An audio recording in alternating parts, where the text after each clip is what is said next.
Looks like those against the Common Core may be getting their way. If we really want to know what children know, can we have a test that don't have a time limit where children are not rushed at the end of it, maybe checking out any answer and actually putting something down that they know.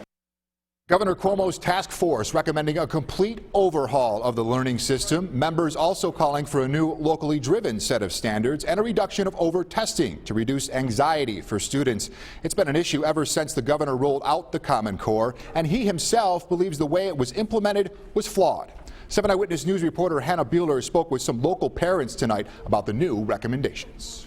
We wanted to adjust it to make sure it was New York standards. Sam Radford is one of 15 leaders across New York State, represented on Governor Andrew Cuomo's Common Core Task Force.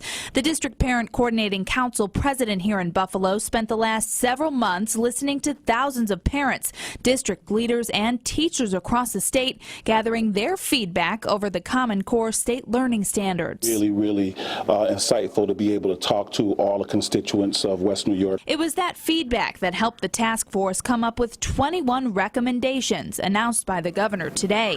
The big bullet point recommendation includes a complete overhaul of Common Core. There's an opportunity for everybody to give input. It gives time. It's not a rush thing. It gives time for us to implement it correctly. So there's going to be a change into it becoming New York standards. And that was a really important part of moving forward. Another important recommendation, an effort to reduce student anxiety. One of the things the task force found is that a lot of children felt like it was just a lot of testing going on, a lot of parents and teachers. So what we call for in our recommendations is a reduction in the time for tests. Buffalo Public School parent Wendy Mastrata is optimistic about the proposed changes. She would now like to see how the New York State standards compare to other states.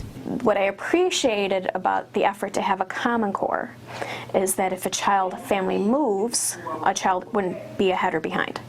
So the concern when they're looking at adapting to New York State standards is how will this align with other states, so if a family moves or when a child goes to college, that they can remain competitive.